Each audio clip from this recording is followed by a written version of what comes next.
Hello दोस्तों, I am Abhijit Kumar. अब तक आप जान चुके होंगे कि हिडनबर्ग ने क्या रिपोर्ट निकाली, उनके रिस्पॉन्स ने अडानी ग्रुप क्या जवाब दिए। ये सारे जवाब आपने जान चुके होंगे। और ये भी कोई कोई यूट्यूबर तो यहाँ तक मैं देख पा रहा हूँ, कोई कोई यूट्यूबर तो कह रहे हैं कि हिडनबर्ग ने कुछ गलत तरीके से वो डाटा दिखाए हैं। ठीक है, उनमें आज मैं बात नहीं करूँगा कि क्या वो गलत हैं क्या सही हैं, उनके लिए सुप्रीम कोर्ट है। उन सुप्रीम कोर्ट का जो फैसला आएगा। मैं सिंपल सा ये बात बता रहा हूँ आज उन्हीं रिपोर्ट के रिगार्डिंग कि आप अगर स्टॉक मार्केट में आए हो सच मायने में, तो स्टॉक मार्केट से हम लोग आते हैं अपने वेल्थ क्रिएट करने के लिए। मीन्स दैट मैं वेल्थ क्रिएट में ध्यान दे रहा हूँ। मीन्स दैट आप प्रॉफिट कमाने नहीं बल्कि वेल्थ क्रिएट करने आए हो। तो अगर प्रॉफिट कमाने आए हो तो आप मोमेंटम वाले स्टॉक्स को पिक कर सकते हो और एक अच्छा प्रॉफिट जनरेट कर सकते हो। Stop as a stop loss लगा के आप एक अच्छा प्रॉफिट जनरेट कर सकते हो। अभी अडानी के स्टॉक्स जितने भी स्टॉक्स हैं बहुत नीचे आ गए हैं, बहुत लाजवाब प्राइस के पास ट्रेड हो रहे हैं। मुझे भी मन हो रही है ले लूं, बट मैं नहीं ले रहा कुछ रीजंस के वजह से। बट अगर आप लेते हो तो एक स्ट्रॉन्ग स्टॉप लॉस के साथ एक्टिव होके उस शेयर में ट्रेड कर सकते हो, बिकॉज आप देख रहे हो एक दो दिन में 100% के गेन भी हो जा रहे हैं। और जब भी कोई भी स्टॉक्स अगर क्रैश करता है, कोई भी स्टॉक्स बहुत नीचे आता है, एक एक पैनी स्टॉक्स बनता है, तो भी ऐसे ही वोलेटिलिटी आते हैं उस स्टॉक्स में। जैसे कि आप देख लो रिलायंस पावर, यस बैंक जब डूब रहा था तो उनके शेयर कुछ 110 या 120 के आसपास फिर से पहुंच गए थे।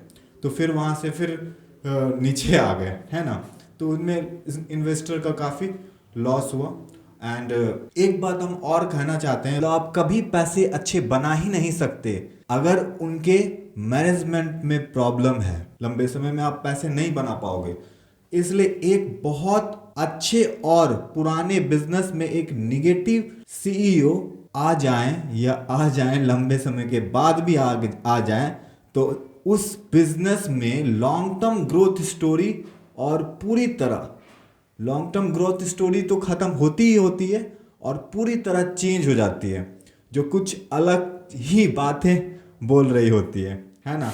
और आप जानते हो कि एक निगेटिव सीईओ कितना गलत बिजनेस को कर सकते हैं और आगे का ग्रोथ स्टोरी भी निगेटिव हो सकता है। अगर मैं अडानी के स्टॉक्स पे बात करूं तो अडानी के स्टॉक्स आप सभी लोग जानते थे, हिडनबर्ग की रिपोर्ट से पहले भी जानते थे कि अडानी के स्टॉक्स महंगे हैं, काफ़ी महंगे हैं, काफ़ी 3 साल में काफ़ी रिटर्न दिए हैं, ये सभी लोग जानते थे।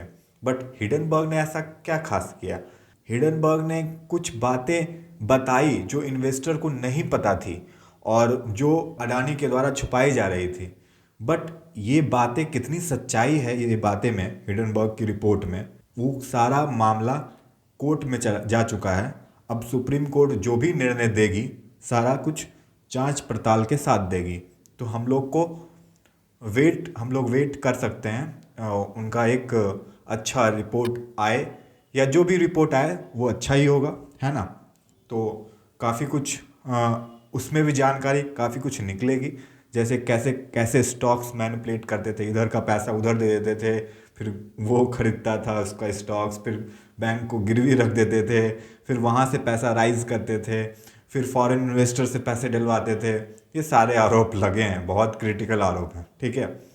तो अगर स्टॉक्स की बात किया जाए तो काफ़ी स्टॉक्स भी काफ़ी बहुत ज़्यादा महंगे थे, अभी भी महंगे हैं।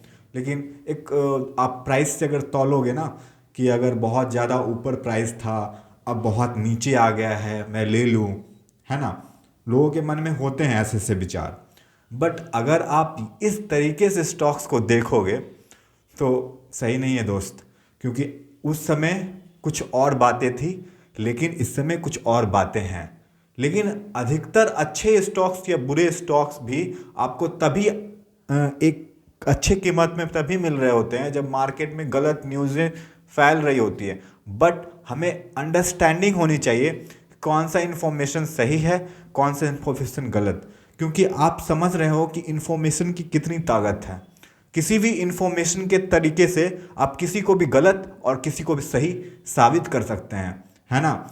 जैसे आप अगर अपने बारे में सोचें, आपके बारे में कोई थर्ड पर्सन कोई निगेटिव इन्फॉर्मेशन कहीं फैला दे, तो वो जो जिसको निगेटिव इन्फॉर्मेशन वो थर्ड पर्सन देगा, तो वो आपके बारे में जैसा इन्फॉर्मेशन उसे मिलेगा वैसा ही वो थिंक करेगा, है ना। तो इसलिए सारा कुछ निर्णय पर एक सही तरीके से निर्णय लेने दीजिए कोर्ट को। कोर्ट का फैसला जो भी आता है फिर उसको स्टडी किया जाएगा, पढ़ा जाएगा, ठीक है। सारा कुछ खुलासा होगा, अच्छे से जानकारी आपको और अच्छे से जानकारी मिलेगी अगर सच में वो ऑनेस्ट हैं अडानी जी। लेकिन स्टॉक्स तो बहुत ये हैं, ठीक है, उसमें उनमें फ्यूचर्स में पैसे लगाए जा रहे थे, फ्यूचर्स को देखकर कि फ्यूचर्स में कंपनी पैसे बनाएगी अपने शेयर होल्डर के लिए, ठीक है, ठीक है। तो बहुत सारे रिपोर्ट आए हैं कि सिटी बैंक ने उनके बॉन्ड को शून्य घोषित कर दिया है, और भी बहुत सारे न्यूज़ेस आ रहे हैं एक पे एक।